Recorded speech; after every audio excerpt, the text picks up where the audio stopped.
Hi everyone, it's Maria from Pattern Paradise. Today I'd like to talk to you about an alternative method of weaving in ends when you join a ball in the middle of a project. Now I know there's a lot of controversy out there about what the best method is to finish your projects. I personally believe that using a tapestry needle and weaving back and forth and then trimming your ends is the most secure and best method. However, there are times when I don't feel like doing that, or if I'm working a long project like a blanket or something, I feel like it's really not that necessary.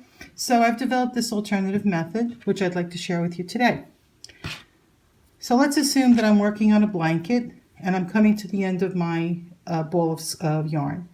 So as I'm anticipating this, I grab my new ball, which of course for your project would be the same color, but for purposes of this illustration, I'm using a contrasting color. So my new ball is the yellow, my old ball is the green. And I would start out by working a few stitches over the new ball of yarn with the old yarn. And for purposes of this example, I'll just do 3. But if I was working a project, I would probably do, 6 or 7.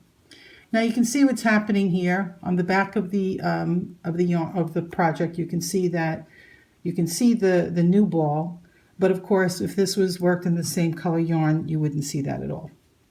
So now what I'd like to do is to start incorporating my new ball of yarn. So what I do is I work the first half of a stitch, and in this case I'm working double crochets, so I work through the first pull through the first 2 loops with the old yarn. Then I switch off to the new yarn and finish the stitch using that. Then for the next stitch, I start with the new yarn, work half the double crochet with that, and finish it off with the old yarn. One more time. Next stitch I start with the old yarn, work it halfway, switch to the new yarn, and finish it. And I would just keep going in that manner for probably 6, 7, even 8 stitches. As many as you do, the more you do, the more secure it is.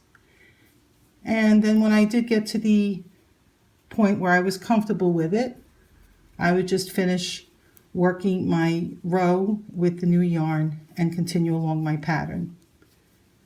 So when you do this, you can see that at the end you can just snip your old yarn, and the new yarn is woven in between each of the stitches. You can see the threads in there as they intertwine, and it's quite secure. This does hold up to both wear and tear and laundry, and I hope you enjoy this alternative method. Have a great day.